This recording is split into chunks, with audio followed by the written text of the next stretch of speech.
Hi guys, welcome back to the channel and welcome back to another episode of Heritage Railway News. This is your channel for anything in regards to restoration projects, mainline movements, steam galas and so much more.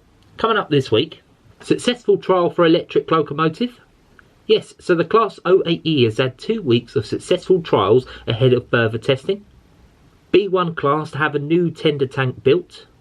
So 61264 is to be fitted with the European train control system, and train crash on a pier. So an investigation is to shortly get underway after an incident with one of the pier's iconic trains down at Southend. All this and more coming up.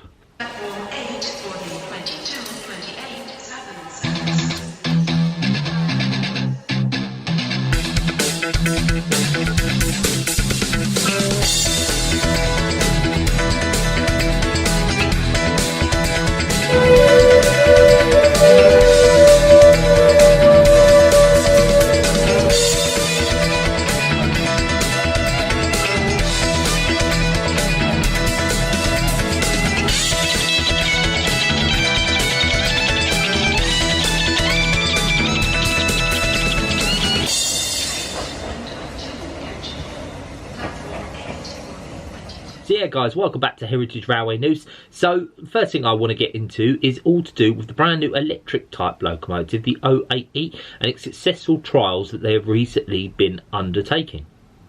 So the battery powered class 08E locomotive number 08308 has successfully had 2 weeks at the Mendeep Rail at Hainburg Materials Watley Quarry in Somerset. Positive Traction built the locomotive and the trials began with training for drivers and shunters, and this was followed by calibration of the traction equipment. A number of trials were carried out, including pushing and pulling more than 1,000 tonnes from the bottom of the yard up through curves, crossovers and gradients, which are deemed to be one of the most punishing locations in the UK for internal rail movements. 08308 has now returned to its base, ready for more testing with other train operating companies. So yeah, essentially, in some ways we're saying this 08E is better than something that was launched in 1952. The 08 shunter, which is still one of the workhorses here today in the UK. You know, been going quite a few number of years now and still going strong, so this electric locomotive's definitely going to be interesting, and it'll be interesting to see, you know, where it sort of goes from here. And it's certainly interesting times in launching, and it'll be fascinating to see where it does go from here. But you know, if we mention obviously the comparative cost, the life expectancy, the maintenance or anything else, then I guess only time will tell, you know, whether it can compare to a 72-year-old design. So yeah, the next topic I want to talk about is all to do with the B1 class 61264 and having a brand new tender tank built. So as part of its major overhaul, the 460 B1 class numbered 61264 is to have a new tender tank built. The new design will allow the locomotives to be fitted with the European train control system. Now, the European train control system is being introduced on the East Coast Main Line as part of the East Coast Digital Programme along the route which was very familiar to 61264 in the days of steam. As well as making the B1 class compatible with the electric control system, the new tender tank will include a number of other refinements aimed at improving its functionality for crews. These include extending a dialogue plate to avoid the build-up of coal, which is difficult to retrieve. This presents a particular problem when 61264 is operating on main lines, where the overhead live wires prevent crew members from going into the coal space to rake it out. A manhole-like feature in the floor of the tank will also be included to allow easier access when maintenance work and inspections are being carried out. Storage and cupboard space have been improved to keep essential kit secure and out of the way. Now, despite many modernising changes, the tender will still look the same from the outside and the locomotive appearance will not be altered.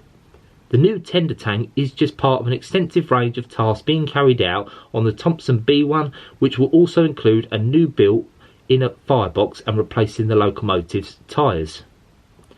So with 1264 being fitted with the electric control train system, the European control train system, does that mean there's a high possibility it could return to mainline steam? Yeah, potentially it could. I mean, it's looking very, very likely, which is a really, really positive thing. If it means it has to get the ECTS, you know, installed to get that done, then all for it. If it means we can get a B1 class, you know, back on the main line, really, really major thumbs up for that. And of course, obviously, if we take into the fact, you know, the West Highland line, you know, Settle and Carlisle transfers connect to the Heritage lines, it would utilise the SU systems there. So who knows? I guess only we'll just have to watch his space, but we could see this B1 class back on the main line very, very soon. And the final topic to talk about is literally only came out a few days ago, and it's actually all to do with one of the state-of-the-art electric trains that runs on the famous Southend Pier railway has had a bit of an incident recently. So one of Southend Pier's iconic trains is set to be out of action for months as an investigation into a recent incident is getting underway. Passengers were left shocked after one of the pier's new trains hit the buffers earlier this month. The train is one of two state-of-the-art eco-friendly electric trains installed as part of the £3.5 million investment for Southend. The shunt on October 6 sent shards of glass from a smashed window flying through the carriage. Council staff were forced to smash a glass panel open to gain access to the train and lead passengers to safety after the train was reported to have lost all power at the end of its journey. Southend Council said the national body, the Office of Rail and Road, is yet to visit the site to start an investigation, but this again could be followed up by a further independent investigation depending on its findings. In the meantime, the train will sit in the sidings. When asked how long the train would be out of action at the place scrutiny meeting on Monday, Matt Dent, councillor responsible for culture, tourism business, said the investigation into that is ongoing. Because it was a train accident, there is a national body that needs to be involved before we can move forward, but there will be more detailed reports coming forward on that. So yeah, you've heard it from the council representative. Who knows what's going to happen with that train? Obviously, like I say, it's going to have to go through the independent body. It's probably going to have to go through that independent investigation. It's only time's going to tell, realistically, what's going to happen with it. I could see probably the railway being out of action now, well into the new year now, until obviously they decide what's going to happen with it, which is a shame because it's a major pulling factor to go to Southend to see that world famous, you know, pier railway. It's really quite iconic, and I felt quite sorry for a few people the other day. Actually, I did read up a little article. So when the you know, the last seagoing paddle steam at Waverley was there, and it was docking at the end of Southend Pier, I've walked that pier before, and it's a hell of a walk. It's a really long walk, and because of the train was out of action, everyone had to walk that way all the way down there to get their meeting and get on with Waverley, which was sound a bit of a disaster, but these things can't be helped. Luckily, no one sounds like they were injured. If anything, you know, a few minor scrapes and scratches, so no one was really majorly hurt, which is always the main thing. But it's a shame, and obviously we'll have to see what happens with the outcome of this investigation. So yeah, just a couple of little random things I just want to update people on just before we wrap up this video, this week's episode of the news. So it has literally only just come out today that 508201, 508 class, has made its way to the East Kent Railway and is looked to be getting restored there. Now, does that mean that it's going to be functional at the East Kent Railway? There's no update in terms of what the actual unit's doing there, what the actual project is and what the aim is to obviously get the unit doing. But it's really nice to see. I mean, you've got to bear in mind they were originally Southern Region traction anyway.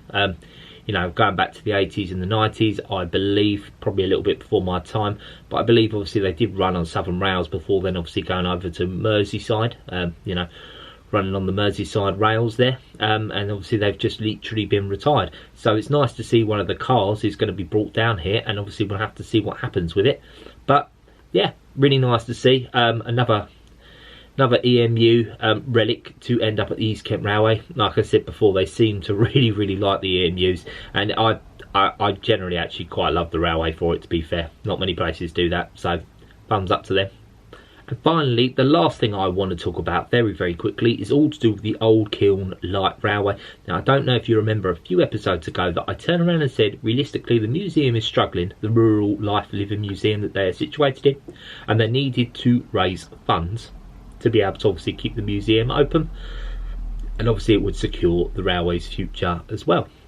Now, I am really, really pleased to report that they have absolutely smashed their goal. Like I think I had a little part in that, probably didn't, but either way, the community, other supporters, everyone has heard the plight of the Rural Living Museum, and they have absolutely smashed the £150,000 goal that they needed to remain open, and they are already well underway on planning obviously their 2025 season. So massive thumbs up to anyone that did support them, anyone that went out their way to go and visit them and obviously give all the support they can get. They're still open. The old Kiln Light Railway is safe. Nice to end on a positive note. So yeah, that's been this week's of Heritage Railway News. I really, really hope you've enjoyed that. If you have, please give us a like, comment down below and subscribe. My contact details are obviously in the channel bio if you want to get in contact with me and let me know of any bit of news I can include next week or anything you think I should include at all. Other than that, thanks for watching and I'll see you in the next one. See you guys.